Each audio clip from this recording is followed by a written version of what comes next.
This is the car we are talking about. This is the car which triggered off that blast. The car I-20 changed 4 hands since 2014 March.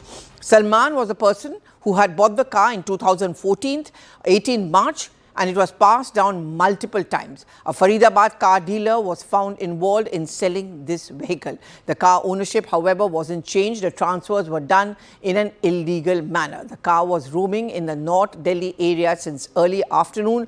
It was spotted roughly around 1 p.m. in this particular area where the blast took place. More than 50 CCTVs have captured the car footages so far. Remember, all the CCTV footages in and around the area where it's a Red Fort metro area, and tracking the car's travel around the city are also being traced as a part of the investigation.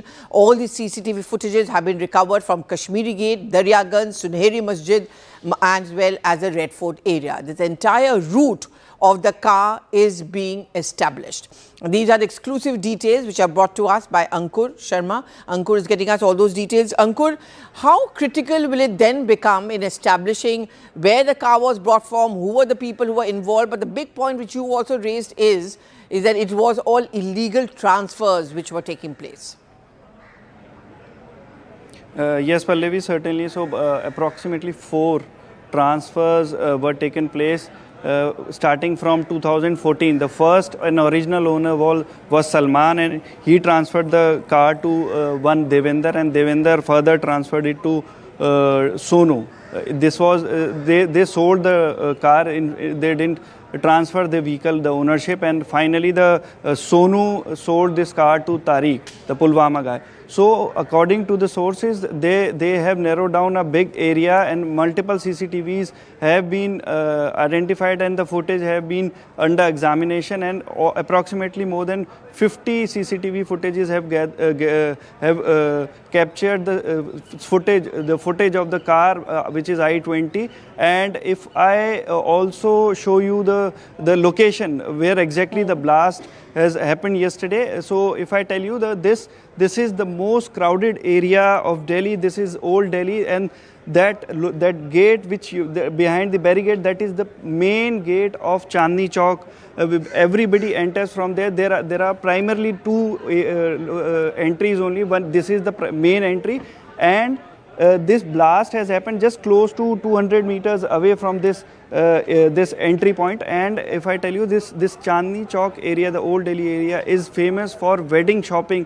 You can buy lights, wedding dresses, as well as the jewelry also. So since the wedding season was on, there was very high footfall at the time when blast took place. And you can see this is Gauri Shankar Mandir, which is also very famous, and this was very close to the site. And if I request my VJ to show you the other side of the road, this is Red Fort. You can see the Red Fort very clearly. This is basically the high security area. Nobody is allowed to move randomly, and this road which you are seeing is directly connect to the Jama Masjid and further goes to ITO. So this is basically the area where the blast has taken place.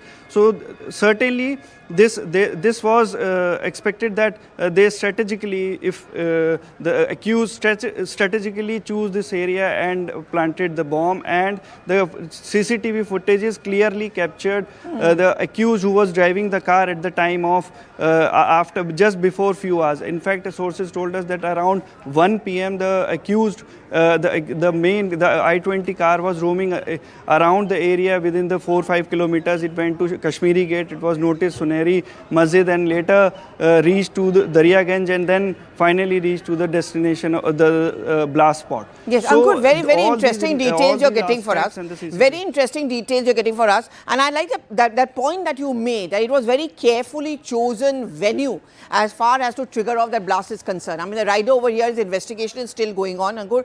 But a car traveling, I presume, to many more parts of the national capital, you're going to retrace that for us, and then comes to a crowded area. You're right, it's a tourist season. Lots of foreigners also, I'm presuming. It's also wedding season, so lots of shoppers, crowded areas, business establishment, the hub of Delhi business, as we all know, the Chandni Chowk area. Is this also what is being investigated? Red Fort is an area which is the citadel of, Delhi, that is called. But more than that, the choice of the Red Fort area, what are your MHA sources telling you? What could be the reason? The specific reason, was it a very well thought out plan, and is that what is also part of the probe? So Pallavi, what agency sources, be it intelligence agencies or investigation, local police is doing the investigation currently now, it is likely that NIA will be taking over the case. But according to the sources, this is certainly the hypersensitive area. Earlier also, Red Fort has seen a blast in previous years also. So certainly this specific location was chosen by them to definitely to amplify the number of casualties. Also, it is expected that agencies are also examining whether they visited this place earlier also or not, or is there any link between them or there any local person who actually helped them or to whom they meet. There were approximately 3 persons who were in the car, and only the driver who was driving the car was traced and also captured in a CCTV footage. We have also shared the CCTV footage, the photo of the accused. So he was crossing a toll. So basically it is not a toll, it is a parking entry point. So he is taking the parking slip. So according to the sources, multiple locations have been narrowed down, and this is the primary job of early investigation, that what route he exactly took and by when he reached there, and he did a recce, or is there any link, any related aspect related to the main accused. And also the Salman who bought this car, primarily he was the first owner. He was apparently detained by the Gurgaon police. So certainly he will brief certain facts and which will help the investigation further. This is very early initial details which we are gathering from different sources. So certainly the time will the more after 3-4 days, 4-5 days, the investigation will get cleared.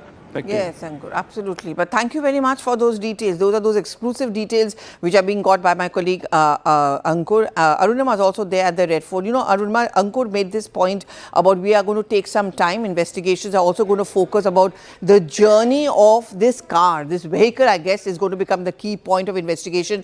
The vehicle or the car, the journey. Pulwama to Gurugram to Red Fort and all these areas. What are you picking up from your agency sources? Is there a pattern? Is there a well thought out? Obviously, it is a well thought out plan. Obviously, the pattern that they are working on connects Jammu and Kashmir to Faridabad to Delhi. Even though officially no linkages has been drawn, but it's very obvious that this blast has happened at a time when Jammu and Kashmir police in collaboration with the Haryana police was probing a terror conspiracy. Ammonium nitrate is one common feature. Seizure of that car which is captured on CCTV, and then Pulwama. If you recall, when the CRPF convoy was attacked, a similar car was in the picture, similarly packed with explosives. So there are some commonalities there. The way that conspiracy was chalked out, it looked like that this particular Red Fort blast also has a number of common threads, and therefore police investigation here in Delhi is tying up with investigators there in Kashmir to track down who Tariq is. It is being suspected that the man who has been caught on CCTV seen driving that vehicle, it is suspected that it is Tariq. And investigators are currently focusing on his antecedents. The Pulwama connection is being checked at the moment. The final ownership of the car, how the car was transferred, because again, to take you back to Pulwama, very similar. There also, the vehicle had exchanged multiple hands before it came to the hands of the Pulwama conspirators, similarly packed with explosives. The only difference here is that no indication has been given to us so so far, after scanning the grounds around here to look for a timer device or to look for pellets, because usually when IEDs are packed and you want to kill and maim people, you rely on pellets, and that white screen that Rajesh Bhardwaj is showing you, behind that forensic teams are hard at work. So was this meant to, kill at the site right there? Incendiary device is what police is also looking at, because the way the explosion happened, the vehicle exploded and it set a chain of reaction where the other vehicles around, including autos, e-rickshaws, cars, they all caught fire. And one of the videos that have been shared by the Chandni Chowk Traders Association, which shows a body lying on the bonnet of a car, and there's another body lying there. An eyewitness account also suggests that the body parts were just flung everywhere. So that is also a crucial piece of evidence on which the investigators on ground are working to find out what was this kind of ID that was used, how was it packed together, and from where did it really come to this Red Fort area. All right, yes, the car, Tariq, was he the only one? Were there a lot of people who were involved? That's all going to be a part of that investigation. My colleagues continue. We have to remember the biggest battery of reporters on the field relentlessly since late last evening, once this entire story of the blast at the Red Fort metro station broke out. We're going to be back, but news continues over here.